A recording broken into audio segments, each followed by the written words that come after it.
ரூபாய் நோட்டுகள் செல்லாதுன்னு மத்திய அரசு விரைவில் அறிவிக்க போறாங்க அப்படின்னு ஒரு தகவல் வந்து சோசியல் மீடியாவுல பரவி பல மக்களையும் தொழில்துறையினரையும் அதிர்ச்சியில அளித்திருக்குது.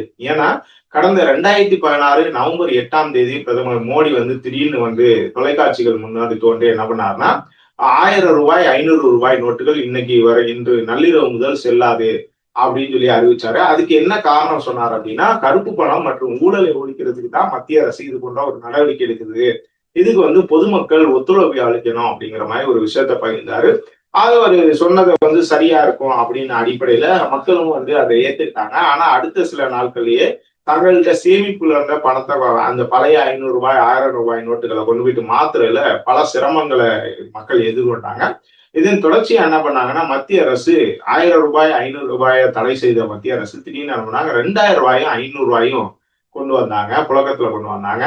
இந்த ரூ. 2000 புழக்கத்துல இருந்த நேரத்துல திடீர்னு பாத்தீங்கன்னா, ரூ. 2000 நோட்டையும் என்ன பண்ணாங்கன்னா, கொஞ்சம் கொஞ்சமா வந்து ரிசர்வ் வங்கி திரும்ப பெற்றுட்டாங்க. அதாவது செல்லாதுன்னு அறிவிக்கல. ஆனாலும் அந்த ரூ. 2000 நோட்டை வந்து கொஞ்சம் கொஞ்சமா புழக்கத்துல இருந்து நீக்கிட்டு, ரூ. 500 நோட்டுகளை வந்து அதிகமா இது பண்ணிட்டாங்க.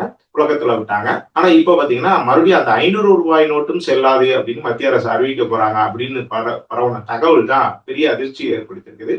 இதுக்கு என்ன காரணம் அப்படின்னு பாத்தீங்கன்னா, ரிசர்வ் வங்கி இந்த ஏடிஎம் மையங்கள்ல வந்து ரூ. 200 நோட்டுகள் இருக்கிறத உறுதி செய்யணும் அப்படின்னு சொல்லிட்டு வங்கிகளுக்கு உத்தரவு போட்டாங்க. இப்ப என்ன காரணம் அப்படின்னா, இந்த வங்கி கணக்குல குறிப்பா பாத்தீங்கன்னா கிராமப்புறங்கள்ல இருக்க மக்கள்கிட்ட வங்கி கணக்குல பெரிய அளவுக்கு பணம் இருக்காது.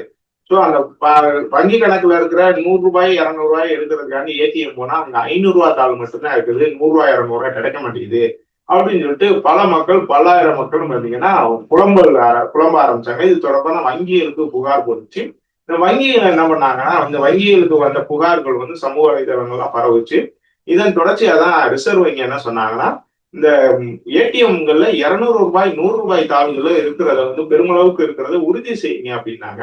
இந்த கணக்குல வச்சுக்கிட்டு தான் என்ன பண்ணாங்க, ரூ. 500 நோட்டுகளை வந்து மத்திய அரசு தடை செய்ய போறாங்க அப்படிங்கிற மாதிரி ஒரு தகவல் வந்து சமூக வலைதளத்துல பரவி இருக்குது அப்படின்னு சொல்லிட்டு மத்திய அரசு அதை வந்து தெளிவுபடுத்துறாங்க.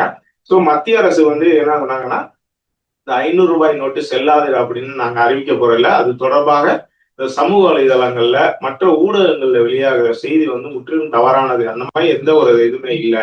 அதனால மக்கள் இதை நம்ப வேணாம் அப்படின்னு ஒரு விஷயத்த சொல்லியிருக்காங்க. இது வந்து மக்களுக்கு ஒரு நிம்மதியை கொடுத்தாலும், இருந்தாலும் திடீர்னு இந்த ரூ. 500 செல்லாது அப்படின்னு அறிவிச்ச மாதிரி இதையும் அறிவிச்சிட்டாங்கன்னா என்ன பண்றதுன்னு தெரியாம தங்கள் கையில இருக்கக்கூடிய ரூ. 500 நோட்டுகளை எப்படியாவது இது பண்ணிடணும், செலவு பண்ணிடணும், இல்ல வந்து ஏதாவது வங்கியில செலுத்தணும் அப்படிங்கறதுல முனைப்பு காட்டுறாங்க அப்படின்னு தான் சொல்லணும்.